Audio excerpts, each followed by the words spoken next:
am Vernon, a normal healthy heterosexual male who had just celebrated his 29th birthday. I have a medium build on a 5'6" frame, and except for the bulging stomach from too many beers, I am in good health.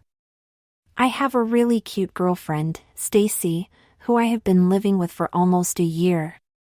My best friend is Bill, who is the owner's son where I work. He and several good buds and I hang out 2 or 3 times a week. I never, and I mean never, had a fantasy of being a female in my entire life. In fact, I am glad that I am a male, and would be forced to admit, if I am asked, that I am perfectly content with my station in life and my sexual activities. Veronica is what I become within the year, a complete female, with all the desires, dreams, and attributes of my new sex. Spending countless hours making myself beautiful and desirable.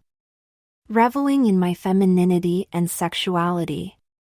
Madly in love with my best friend and lover, Bill. I now know how this happened to me.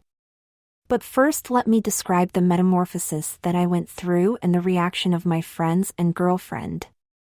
I want to tell you my story because it will show you how subtle changes will occur if you chance to get yourself in the same situation as myself. My experience starts with a New Year's resolution. I get out of the shower and look in the mirror this New Year's morning. 2 realizations spring to my mind. My stomach is ridiculous, it looked like I am 5 months pregnant. I steps on the scale and see the cost of his last night's revelry put me over 170 pounds, a new high for old Vernon here. I yell in good humor to Stacy in the next room. Hey Stace, I think you and I need to get married before the baby arrives. Stace peeps around the corner to see me extend my stomach to give the impression of a bloated 5-month pregnant woman in front of the mirror. She comes up behind me and gently caresses my swollen stomach in a very sensual way. She whispers in my ear, "You better go on a diet, my love, before all our friends start to talk." She then bites my ear, and gives me a playful smack on my bare bottom and walks away. As she reaches the door, she turns and with an impish smile says, "I don't think I had anything to do with making that baby anyway." I announce on the spot that today is day 1 of the quest to 140 pounds. After I say it, I am totally confused. Up to the moment that Stace has suggested it, the idea of a diet had never occurred to me. It is as if someone else in my body has decided I will diet. The 140-pound target seems very extreme indeed. I haven't weighed that since age 14. The second realization is that I find, for the first time since I started my macho mustache 11 years ago, that it looks absurd. I can't explain it other than it no longer looks appropriate and I suddenly don't want it anymore. In an impulse I take the scissors in the top drawer and in 5 minutes my trademark walrus mustache is history. I then shave twice to make sure there is no sign of upper lip hair. 10 minutes later I emerge from the bathroom in my sports shirt and baggy shorts. I have my jogging shoes on. Hey Stace, care to join me in an early morning run? She looks up from her magazine and promptly spills her coffee. What happened to your mustache? She blurts out. I hardly recognize you. Had to get rid of all extra weight if I am to achieve 140 pounds. How about the run? At 2 months it is the 1st of March when the next strange thing happened. Over the 2 months I stuck to my diet and as I step on the scale I am glad to see I have finally achieved 145 pounds. I have been doing waist exercises and my waist now measures just over 30 inches. I look at my image in the mirror and notice that my arms and legs are a little thinner than I ever remember them. My eyes shift to my hair. It has been 8 weeks since I had it cut. Normally I would have been obsessed with having it cut. Without thinking, I brush my wet hair back and try to make a ponytail of the little handful of hair I can grab. I love the sleek look. Stacy enters the bathroom just as I am striking a pose and I see her surprised statement in the mirror. Without any forethought, I ask her if she thinks I would look better with long hair. She comes up and taking one of her hair bands forms a ponytail.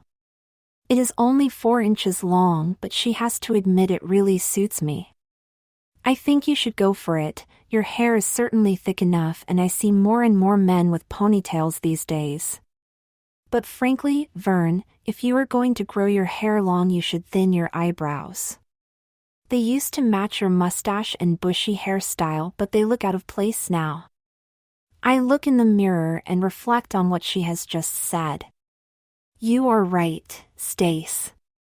Say, I can't believe I used to have a mustache months ago. How disgusting, I think to myself. After I dress, Stacy is waiting for me with a pair of tweezers. She spends a good half-hour thinning and shaping my eyebrows into a unisex style. When I look in the mirror, the thought passes through my mind that I look a bit feminine, but I let it pass without commenting on it to my girlfriend. When Stacy and I are almost through our run, I catch her grinning. What is it? I demand. You still got your ponytail, Vernon. I quickly pull the scrunchie off in a reflex action and am immediately sorry. I would have much preferred to leave it in. Feeling a need to make a commitment, I say impulsively, I have decided to let my hair grow. Stacy. At 4 months on the 1st of May, I step out of the shower to see how my weight progresses. I am amazed as the scales register 135. I stand in front of Stacy's makeup mirror and look at my thin frame with my loose hair draping well over my shoulders. For the first time, the thought crosses my mind that I look so quite feminine. My waist and hips don't look right. In an impulse, I grab the tape to measure my waist. It is 29 inches. I compulsively measure my hips and am surprised to see they are 36 inches, somewhat larger than I remembered they used to be a few months ago. I turn sideways and stick in my gut. My chest is a tiny bit puffy. It is not really noticeable unless you look on it from a certain angle while standing erect with my tummy sucked in. On examining my nipples, they instantly turn hard to my touch. The nipples seem to be larger and I feel a small bud behind each nipple. I put my hands under my breasts and pull up. My eyes almost cross as I now have a small bit of cleavage and loose flesh folds over my palms by a good inch. Stacy has already left for work. I should have left for work too, but I sit in Stacy's makeup chair in front of the mirror in a daze. What is going on?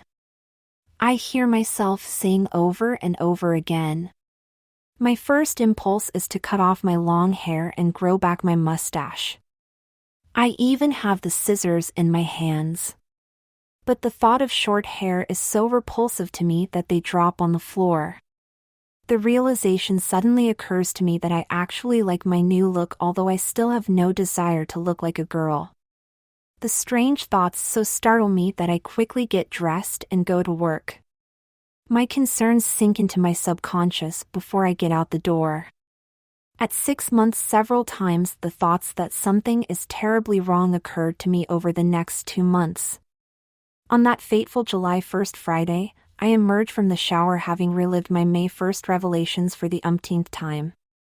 I had stopped dieting on that day. However, the scale now showed me at 128. I assess my frame and determined that his arms and legs are positively thin. I raise my hands before my face. Generally, I never let my nails get more than a 16th of an inch long, but they are more than over a 1/4 inch long now. My baby fingernails are much longer. At any time in the past I would have trimmed my nails, but I find myself incapable of cutting them. Stacy walks into the bathroom while I am looking at my hands. "What's up, Vernon? Something wrong with your hands?" she chimes. "Stacy, look at me," I say as I stand in front of her with a big bath towel wrapped around my torso. Something is incredibly wrong with my body. The anguish in my voice immediately heightened Stacy's concern. I just stepped on the scale and I am still losing weight even though I have been off my diet for 2 months, I lament. But Vernon, you eat like a bird. Even after your diet, I have never seen you eat a big meal. You eat less than I do, she replies. Look at my fingernails, I say, pushing them up to her face. I can't bring myself to cut them, they are perfect, I say in a high-pitched hysteria.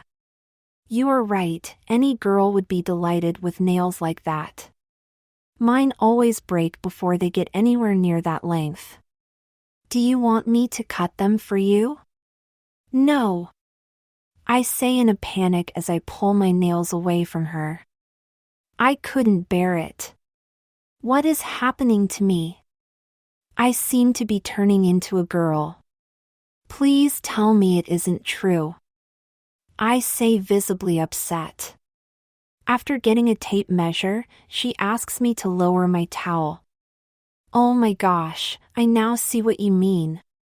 And she measures my middle. Wow, you have a 28-inch waist, she exclaims, that is my waist measurement. She then measures my hips. Quietly she exclaims, 36 inches, but your shape is different. After a moment of scrutiny she says, I don't know how to break this to you, Vernon, but you definitely have a feminine butt and thighs. I then take her hand and force her to grasp my nipple. Her eyes open wide as she feels a definite budding breast behind a stiff nipple. Oh my, she says as her hands hold onto 2 sizable amounts of breast and forms a definite cleavage as we both stare into the mirror. I don't know how I could have missed this, Stacy stammers. We have made love every week and I guess I had concentrated on your penis, which incidentally hasn't changed since I have known you. You should see a doctor, it must be a hormone imbalance. I don't know what to do. I notice that my pants seem to be tight on my ass and have started to wear suspenders because a belt bunches up around my small waist. Is my figure truly feminine? The only way to find out is to try on some of my clothes Stacy offers. Are you willing to do that? No, absolutely not, I blurt out. We go into the bedroom and we both sit in silence for a few minutes on the bed. Stacy rubs my back and sweeps my longish hair to my back. Maybe the dress is a good idea, it will settle in my mind how foolish I look as a girl. But then I think of how inappropriate it would be to try on her clothes. But maybe if I tried it, I would find it is all in my mind. The more I think about it, the more it seems like a good idea. I could then see how ridiculous I look in spite of my feminine-shaped body. Finally, I break the silence. You may have something there, Stace. I'll bet you a dinner at the winner's choice that you can't make me look like a girl. Stace, always a sucker for a bet, deepens the odds. Okay, but if we agree that you look like a girl, you have to go to dinner as a girl tomorrow night. And if I don't, then you get to buy your macho boyfriend a meal at Dante's. I already had the restaurant picked out, my favorite just up the coast a few miles. It is quiet, dark, and the Italian food melts in your mouth. Their veal medallions have to be my very favorite. What is more, tomorrow night is dance night, and if I win I will dance in celebration. There is no way I can look like a girl, and before I can reflect on it further, Stacy says, "You're on, Veronica." I go to say something, but I am startled at how much I like her to call me Veronica. Stacy looks at her watch. It is just after 6. I need to run to the store to get a few things and I will pick up some Chinese food for dinner. Like what? I say, somewhat alarmed. Like chicken fried rice, sweet and sour spare ribs and deep fried prawns, she replies sarcastically, and after a moment adds, like a bra in your size, unless you want to wear one of mine with suitable padding. This is true, I think to myself. Tracy is a very full 36C. In the meantime, I want you to get in the mood. I want you to have a bubble bath while I am gone. Also, wash your hair and use cream rinse after. Oh, Veronica, please shave your armpits. The bubble bath is soothing. I could get quite used to this. While I am lying there in bliss, I reflect. A diet, no mustache, long hair, thin eyebrows, now hairless armpits. What is happening to me? My spell is broken when Stacy pops her head in the bathroom and tells me it is time to get out of the tub. Immediately she puts her pink terry cloth robe on me and folds my hair in a towel turban style. She insists I also wear her pink fluffy slippers. I feel foolish, but I agree to do whatever she wants. We sit down to dinner and she goes through all she bought for me. I got this hair coloring kit. As you can see, it will wash out with 5 or 6 shampoos. I decided that you should have auburn rather than brown colored hair. These earrings are clip-on. All mine are for pierced ears, remember. They may look long, but I am sure they will not touch your shoulders. The matching bra and panties were lavender. I couldn't stop myself from fondling the panties. They felt so silky. I felt very embarrassed about my reaction to them. The bubble bath and the feminine bathrobe, towel and slippers had turned a switch in my head. I am feeling like a girl. I am suddenly aware of my breasts. It is like they had doubled in size in the last hour. I subconsciously squeeze them with my arms and I can sense my nipples becoming very hard. Well, I rationalize, I am told to get in the mood. She then shows me baby blue tank top she has bought for me. It will show your cleavage and belly button at the same time, she says with a grin. I thought you could wear my jeans and dark blue strap sandals, as we have the same size waist, hips and feet. I believe I can show you that you look feminine without wearing a femme fatale outfit. A wave of relief comes over me as I thought she is going to put me in a mini dress and high heels. Finally, she brings out a bottle of super red nail polish and I look blankly at it. When we finish eating, she takes me into our bedroom and sits me before the vanity, facing away from the mirror. We are going to do your nails first, she says, so you have something to look at while I get you made up and dressed. I sit quietly while she applies coat after coat of nail polish. I have to admit my nails look extremely feminine. After a few minutes, I can't take my eyes off of them. Finally, I come to the realization that these are how I want my nails to look and I never want to remove the polish. Boy, am I in big trouble. By the time she finishes my toes, I am transfixed on my nails. Each nail glistened flawlessly. The fingernails were as shapely as Joan, our receptionist at the office. She must have a nail fetish as she is constantly grooming them. I have never seen anyone so absorbed in nail care as her, and now I understand. I even heard the other girls talk about Joan. Other girls, where did that come from? Next, Stacy has me stand up and pulls on my new lavender panties over my butt. She puts a sanitary napkin in the crotch and instructs me to make sure all my manly parts go into body cavities. I look down at my hairy legs as I am doing this and think I would have shaved my legs if I felt this sexy 2 hours ago. She has me step into her jeans and after she does up the zipper in the back, runs her hands down my crotch and legs.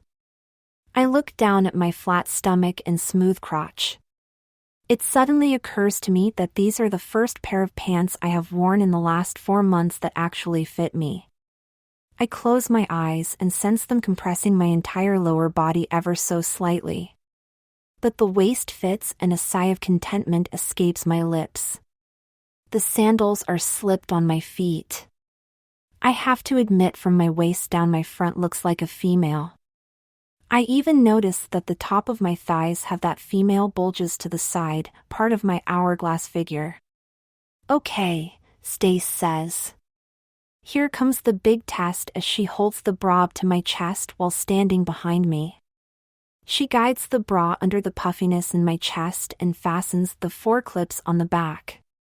She pulls some flesh into the cups from the sides and makes sure my breasts are fully in the cups. I look down and I don't believe what I see. Between what I have on my chest and the padding I have honest-to-God breasts. And what is more disconcerting, I have a more than significant cleavage. Before I can gather my senses, the blue ruffled halter is in place.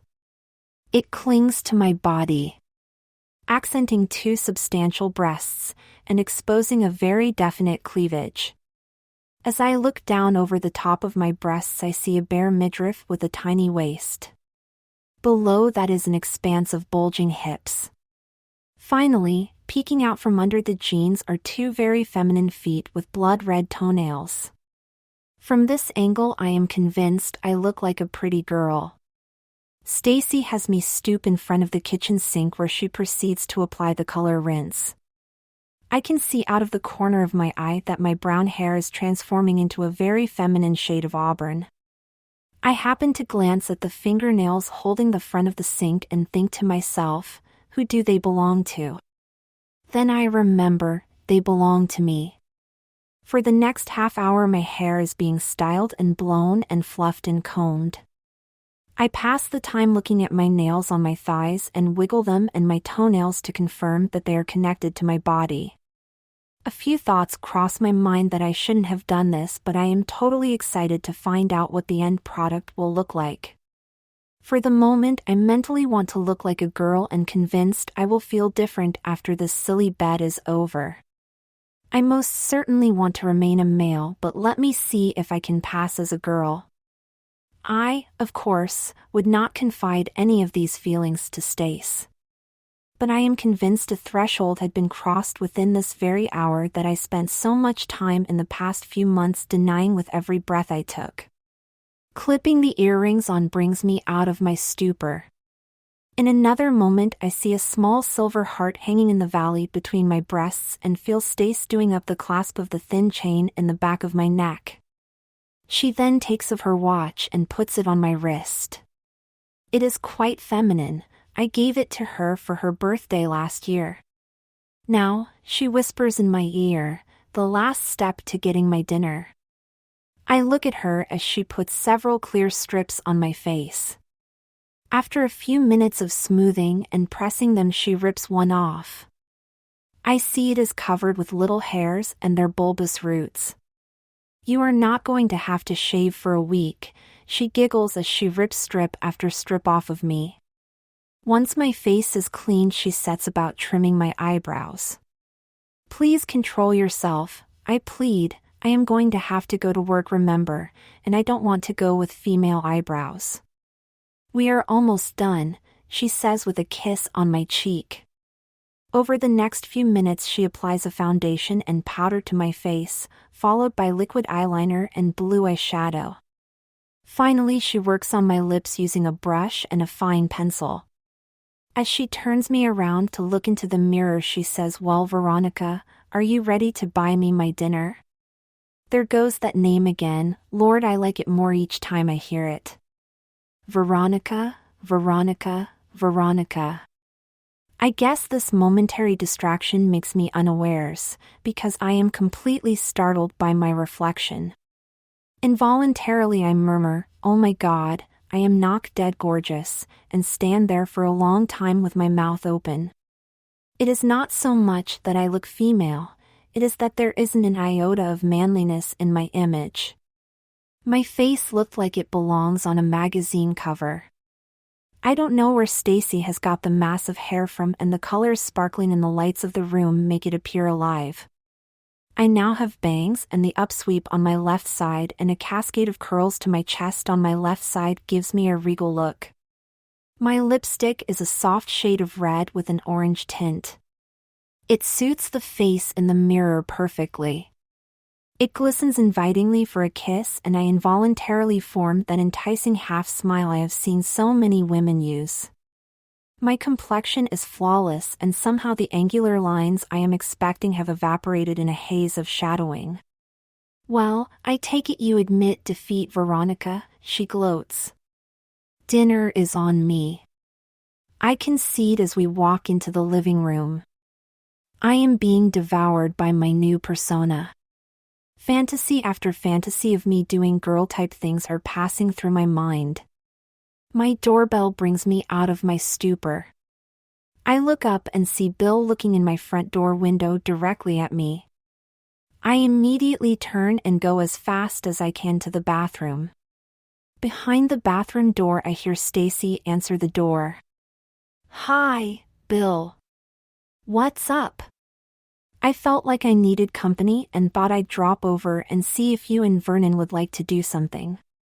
But now that I see you have company, maybe we could make it a foursome. You have to introduce me to that gorgeous creature you were talking to? I certainly will. Veronica, come out and show yourself to Bill. I can't believe what I am hearing. I look at my reflection in the bathroom mirror and I see a pretty girl with heaving breasts. She is in a panic, and as she turns to lock the bathroom door there are Stacy and Bill looking at her from the hall. Bill does not show any sign of recognition. Bill and I will be in the living room when you are ready to join us, Vernon. Stacy says it with such compassion. My hands fly up to my face, revealing my beautiful nails and more cleavage as my arms push my breasts up. I watch Bill's mouth drop open. What are you doing to me, Stace? I yell. Why did you let Bill see me like this?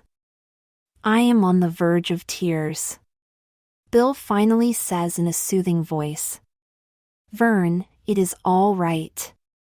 Please remember, you are my closest friend. I am surprised but not shocked. You are incredibly gorgeous and so very feminine. When you are ready, please come and talk to us. With that, he takes Stacy by the shoulder and walks her back to the living room. It takes me a good 10 minutes to gain enough composure to face Bill. I enter with my best impersonation of a female. I have a speech already prepared for Bill, but Stacy beats me to the punch. Listen, Veronica. Bill and I have compared notes. He is aware that you are becoming more and more female and is relieved to find out that you have no control over this. You desperately need his alliance and help. How much longer do you think you will be able to pass as a male? Look at yourself. Look. In another few weeks you won't have a choice but to appear as a girl. I wasn't certain of where this was going until I went shopping a few hours ago. There can be no debate, my very dear boyfriend is now my best girlfriend. Seeing you all decked out like this convinces both of us you will be a male for a very short time. Bill has agreed to help us sort things out. I sit down on the sofa and try to absorb all that is happening. I could try to run, but I would only have to come back. Stacy and Bill are all the resources I have. Stacy picks up the phone and I hear her making reservations at Dante for tomorrow night. There will be 3 of us and the reservations should be under the name of Veronica. We then spend the next 4 hours discussing my situation and trying to find some clue on why this is happening to me. The chemistry between Stacy and I has changed, she is much closer to me. By the time the evening ends, I find it easier and easier to talk to Bill as Veronica. He ends the evening by giving me a hug and says, "This certainly will be an evening to remember." I go to visit my chum and find he is the most feminine person I have ever met. After Bill leaves Stacy and I go to bed. Neither of us are in the mood for making love, which is a pity because I tell her that I don't know how much longer I will be able to make love as a male. She tells me it doesn't matter because I will always be her Vernon. She undresses me and puts one of her negligées on me. We fall asleep with her in my nook with my long fingers playing with her rock-hard nipples. The next morning I make love as a male to Stacy for the very last time. At 8 months, so much has happened in the last 2 months I hardly know where to begin. My statistics should explain my situation. I am now weighing in at 125 pounds. My waist has shrunk to 26 inches and my hips have grown to 37 inches. I have a full B bust and may soon be able to fit in Stacy's bras. I really hope my nipples don't get any larger or more sensitive. What is most significant is I now have a vagina. I woke up one morning about the 1st of August and my testes had vanished, disappeared into a body cavity. About 2 days later I had the most persistent and annoying itch just behind my penis.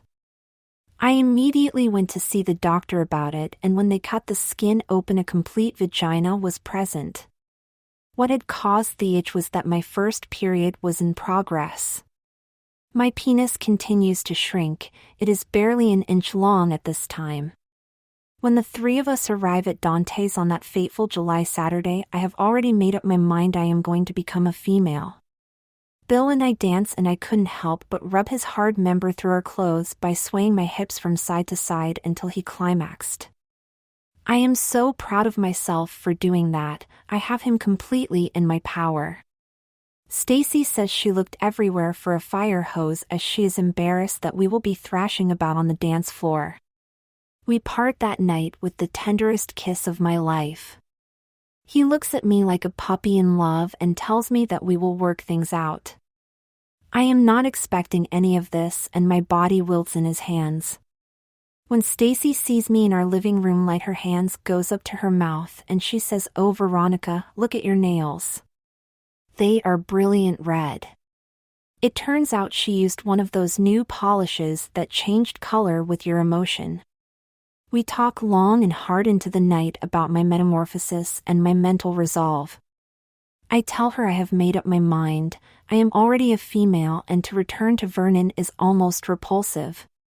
It is like Bill's kiss was one more switch in my mind. Stace is the first to reach the inevitable conclusion that the 2 of us will eventually marry.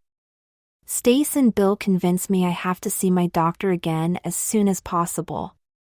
As it turns out, Stace makes me an appointment for the following week and even takes time off work to go with me. The conclusion is contradictory to having male organs. My body is producing increasing amounts of estrogen and no testosterone. X-rays show I also have a set of female organs in my body. Although they are in the early stages of puberty, they dominate my behavior. I couldn't be a male now even if I wanted to. For sessions later, they still couldn't explain how they got there or what initiated their development. But by that time it was now a medical certainty that I would be a complete and total woman by sometime in October. I could have told them that by the end of July because I was completely infatuated with Bill and already experienced what I believed to be a female orgasm. Wow, nothing like it. Stace moved out of the apartment also at the end of July. She said she is going to her home in Chicago for a few months and we pledged to be each other's best friends. We both bawl when we part at the airport and I tell her if she doesn't move back by the new year I will park myself on her doorstep in Chicago. Being with Bill is different. I had always felt affection for Stacy and thought that was ultimate in love. We had even talked about marriage but no commitment had been made. It is more, much more, than going through the motions, but in comparison, it bears no relationship to how I feel about Bill. Since that first kiss, it is like my whole being exists for him and him alone. At work, Bill went to bat for me. That first week in July, Bill had laid out the groundwork with company management and personnel for my continued employment. He had made arrangements with the company agreeing to pay my medical bills and keeping track of my progress with my doctor. They would probably have dismissed me if it weren't for Bill's intervention. Being the owner's son has some advantages. In any event, I reported to a new department as a full-time female on July 11th, Stacy, and I continue to talk on the phone almost daily. She can't believe how feminine I sound. When I got off the phone this morning, we were both in tears. She is going to come back October 1st. I have thought long and hard about what started my metamorphosis. I have gone over last December's activities time and again.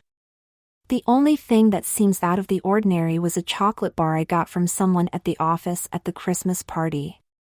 I remember making a big deal of it at the time. Who would give me a high-class specialty chocolate bar? No one knows up, except one of the girls suggests it is from Santa Claus. I look over the wrapper for clues.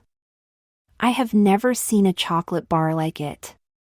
It was a pink wrapper with a gold label, a surprise for Vernon. Christmas morning, I get up early to make a special breakfast for Stacy. I am incredibly hungry, and as breakfast would be another hour or two, I ate the chocolate bar. It has to be, by far, the best chocolate I ever ate. I am going to save some for Stacy, but when I look down, I have eaten it all. I examine the label closely to see who makes it. In small print at the bottom of the back are the words, "Prepared especially for you from your friends at SRU. We know you will enjoy the experience."